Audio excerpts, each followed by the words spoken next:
Hey, what's up, guys? So I'm just gonna say straight up, I'm laughing at the last stream. Let's get into the first stream, and then I'll talk about why I'm fucking laughing. Okay?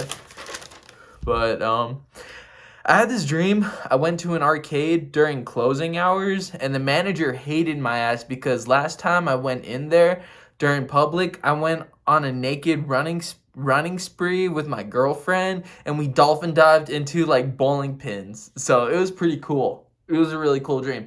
I remember just playing like token slotting game machines. I don't know why. It was an arcade, but there was token games. I mean, it was still like the pushing one, where it pushes the tokens back and forth. I just remember playing a bunch of those, and like skee ball and pinball was like the only three games I remember, like a bunch of them just in just that single arcade and a bowling alley, obviously. But that's pretty much it of that dream. So I had this dream, another dream, that I visited a friend in a state above us that was above New Mexico. So I guess, what is that, Colorado? I'm not too sure. I suck in my states, bro.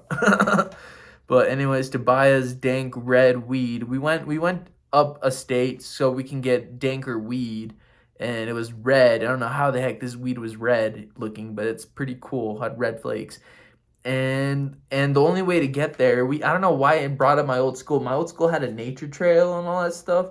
And for some reason, to go above, and like it was like an adventure. We went on the nature trail to get to the next state, so we had to walk it. It was like we had to cross the border, the Canadian border or something. But we would cross our state to the next state, and like we had to cross a fence. But before we hit this fence, we saw this area that was hidden by the nature trail, and we saw this like bushy area, and we went through the bushy area, and it turned out that there was weed growing there. So I remember that part, and it was pretty cool. And like, so we took some of that weed, but then we still kept going hiking up to the nature trail, like to get red weeds, because we know that this weed isn't that dank, even though in the dream it was freaking dank. We growing on the north side fence by the goats. Yes, he was by the goats, and hidden in the corner. Goats are like because like guess the neighbors had goats by the nature trail, but like yeah, we just remember like we had to cross that, huh? So in the corner, so we picked up and mobbed it.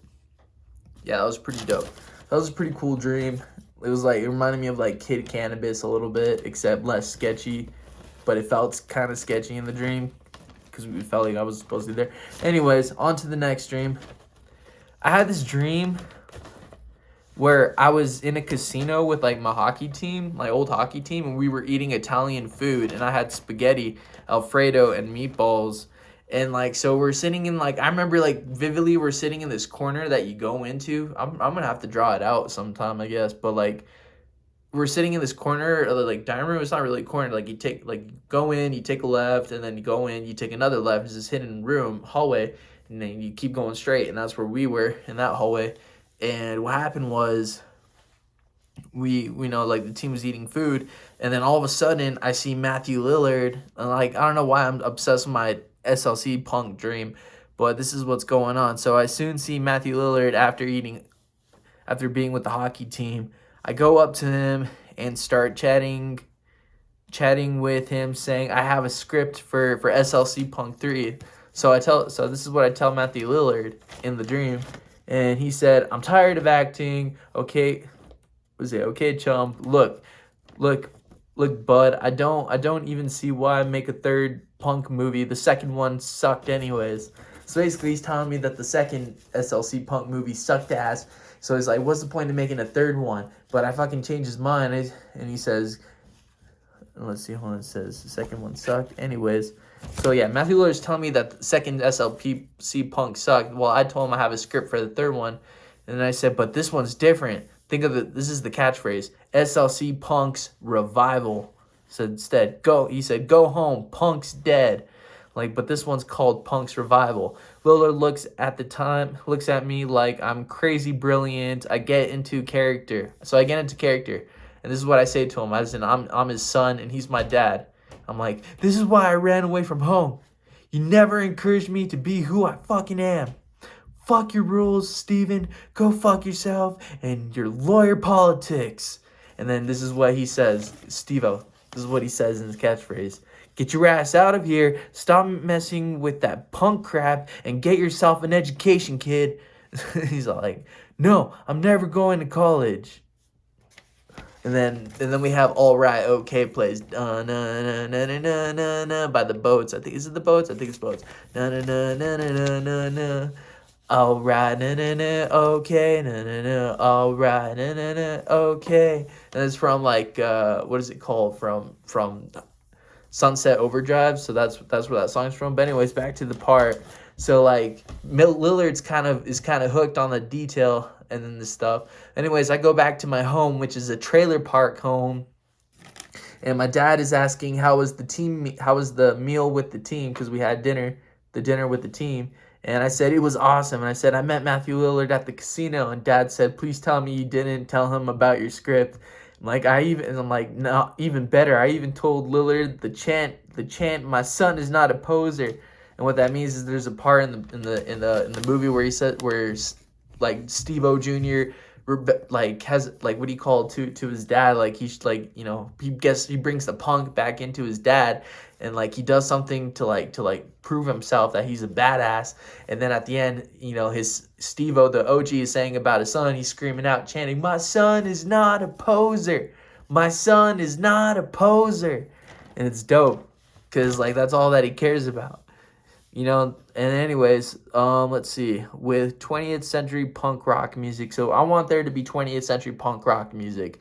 There's a huge hole in the wall. Oh yeah, so I get home and my dad's all kind of upset because he's all like, bruh, don't be chanting about your ideas unless you're making money. He's like, because basically I don't know what happened, but I put a huge hole in the wall.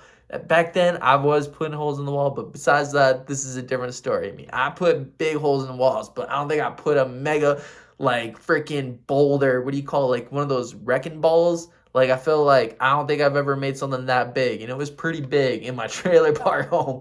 And it was cold. I just remember we had to sleep with that open because I put a freaking huge hole in the wall. And I don't know how I did that, but I totally know I did it in my dream. Let's see, knock on the door. Okay, so I get a knock on the door. You know, me and Dad were arguing. He's like, who's going to fix the hole in the wall? I'm like, I don't know. And there's a knock on my door, and it was an officer, Ben Affleck, with the gray beard. He walked in asking if I'm Steve-O Jr. I said yes, then continued to explain he's here because Melvin was interested in the role of OG Steve-O. Like he says, why did he say Melvin? I guess I meant Matthew Lillard, but I guess they called him Melvin or something. He says he sees your entire idea in his head. Dad wanted Affleck to leave because copyright infringement. My dad wasn't cool with the idea of SLC Punk because my dad thought that it was copyright infringement and it will never happen.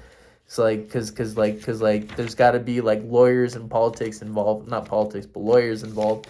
And like, oh yeah, and then Matthew Lillard, or Melvin, aka Mr. Lillard, said his real name is Melvin. I don't know why his name is Melvin in the dream, but his name is Melvin in the dream.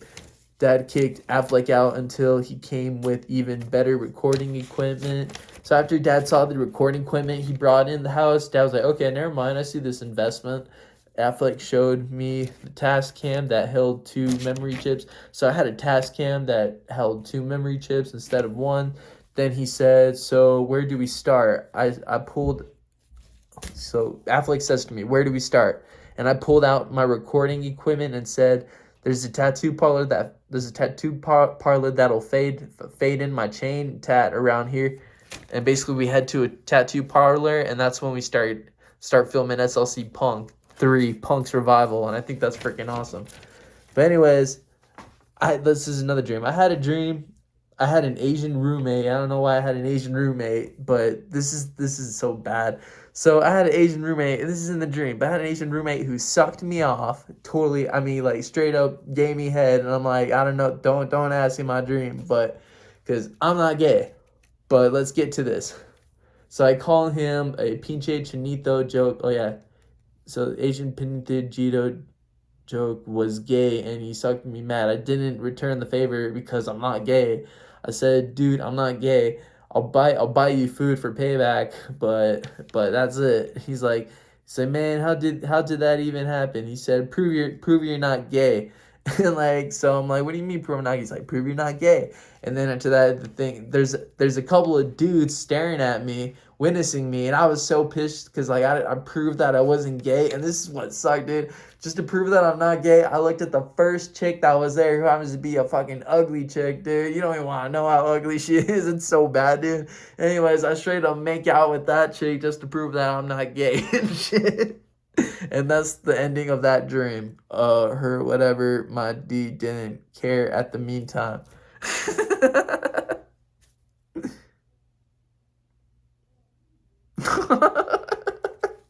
That's the end of the dream. Till next time, you know it.